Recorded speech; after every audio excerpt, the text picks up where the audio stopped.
بسم اللہ الرحمن الرحیم 4 محرم الحرام اسلامی تاریخ جنات کی پیدائش۔ قرآن و حدیث میں جنوں کا تذکرہ کثرت سے آیا ہے۔ انسانوں سے پہلے ہی ان کی پیدائش ہو چکی تھی۔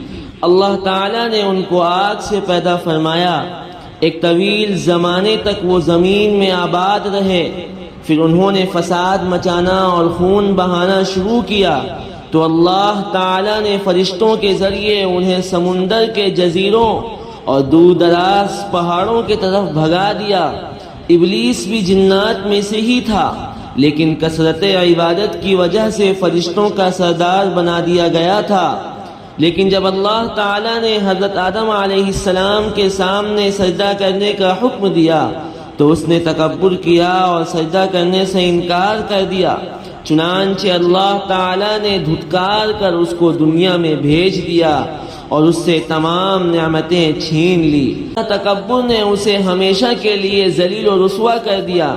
حضور صلی اللہ علیہ وسلم اس دنیا میں انسان و جنات دونوں کی ہدایت و رہنمائی کے لیے بھیجے گئے تھے، چنانچہ احادیث میں جنوں کو اسلام کی دعوت دینے کا ذکر موجود ہے، اور قرآن کریم میں جنات کی ایک جماعت کے ایمان لانے کا بھی تذکرہ موجود ہے۔ حضور صلی اللہ علیہ وسلم کا معجزہ، آپ صلی اللہ علیہ وسلم کا سینہ چاک کیا جانا۔ حضرت انس رضی اللہ عنہ فرماتے ہیں کہ بچپن میں رسول اللہ صلی اللہ علیہ وسلم بچوں کے ساتھ کھیل رہے تھے، اتنے میں حضرت جبرائیل علیہ السلام آئے اور آپ صلی اللہ علیہ وسلم کو پکڑ کر زمین پر لٹا دیا۔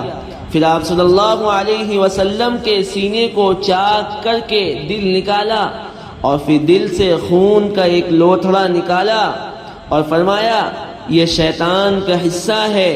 پھر دل کو سونے کی تشتری میں رکھ کر زمزم کے پانی سے دھویا اور پھر دل کو بند کر کے اس کی جگہ واپس رکھ دیا۔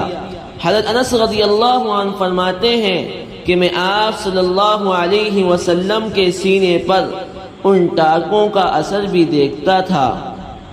ایک فرض کے بارے میں نماز چھوڑنے پر وعید۔ رسول اللہ صلی اللہ علیہ وسلم نے فرمایا نماز کا چھوڑنا آدمی کو کفر سے ملا دیتا ہے، اور ایک دوسری حدیث میں آپ صلی اللہ علیہ وسلم نے فرمایا ایمان اور کفر کے درمیان نماز چھوڑنے کا فرق ہے۔ ایک سنت کے بارے میں ہدایت کے لیے دعا۔ اللہ تعالیٰ سے ہدایت طلب کرنے کے لیے ان الفاظ میں دعا کرنی چاہیے، اہدنا الصراط المستقیم، ترجمہ اے اللہ ہمیں سیدھے راستے کی ہدایت فرما۔ ایک اہم عمل کی فضیلت، نماز کے بعد کی تسبیحات۔ رسول اللہ صلی اللہ علیہ وسلم نے فرمایا جو شخص ہر نماز کے بعد 33 مرتبہ سبحان اللہ، 33 مرتبہ الحمدللہ اور 33 مرتبہ اللہ اکبر، یہ 99 مرتبہ ہوئے، اور لا الہ الا اللہ وحدہ لا شریک لہ لہ الملک ولہ الحمد وہو علی کل شیء قدیر، یہ مل کر 100 ہوئے، پڑھے گا تو اس کے گناہ معاف ہو جائیں گے، خواہ سمندر کے جھاگ کے برابر ہو۔ ایک گناہ کے بارے میں اسلام کے علاوہ کوئی دین مقبول نہیں۔ قرآن میں اللہ تعالیٰ فرماتا ہے جو شخص اسلام کے علاوہ کسی دوسرے دین کو پسند کرے گا تو اس کا وہ دین ہرگز قبول نہ کیا جائے گا اور وہ آخرت میں نقصان اٹھانے والوں میں شامل ہوگا۔ دنیا کے بارے میں کافروں کے مال سے تعجب کرنا۔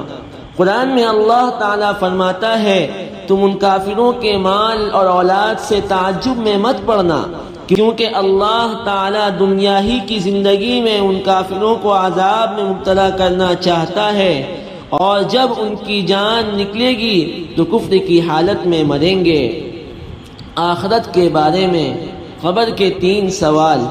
ایک مرتبہ رسول اللہ صلی اللہ علیہ وسلم نے فرمایا مومن بندہ جب قبر میں پہنچتا ہے تو اس کے پاس 2 فرشتے آتے ہیں اور اس کو بیٹھاتے ہیں، پھر اس سے پوچھتے ہیں کہ تیرا رب کون ہے؟ وہ کہتا ہے میرا رب اللہ ہے۔ پھر پوچھتے ہیں تیرا دین کیا ہے؟ وہ کہتا ہے میرا دین اسلام ہے۔ پھر پوچھتے ہیں تمہارا نبی کون ہے؟ وہ کہتا ہے محمد رسول اللہ صلی اللہ علیہ وسلم ہے۔ طب نبوی سے علاج، کھجور سے علاج۔ رسول اللہ صلی اللہ علیہ وسلم نے فرمایا زچگی کی حالت میں تم اپنی عورتوں کو تر کھجور کھلاؤ، اور اگر وہ نہ ملے تو سوکھی کھجور کھلاؤ۔ فائدہ: بچے کی پیدائش کے بعد کھجور کھانے سے عورت کے جسم کا فساد خون نکل جاتا ہے اور بدن کی کمزوری ختم ہو جاتی ہے۔ نبی کریم صلی اللہ علیہ وسلم کی نصیحت۔ رسول اللہ صلی اللہ علیہ وسلم نے فرمایا جب تم میں سے کسی کے ہاتھ سے لقمہ گر جائے تو اسے اٹھا لے اور صاف کر کے کھا لے، شیطان کے لیے اسے نہ چھوڑے، اور کھانے کے بعد جب تک انگلیوں کو چاٹ نہ لے ہاتھ کو رومال سے نہ پوچھے، اس لیے کہ معلوم نہیں کہ کس دانے میں برکت ہے۔ سبحان اللہ و بحمدہ، سبحانک اللہم و بحمدک، نشہد ان لا الہ الا انت، نستغفرک و نتوب الیک۔ سبحان ربک رب العزة عما یصفون، وسلام علی المرسلین، والحمد للہ رب العالمین۔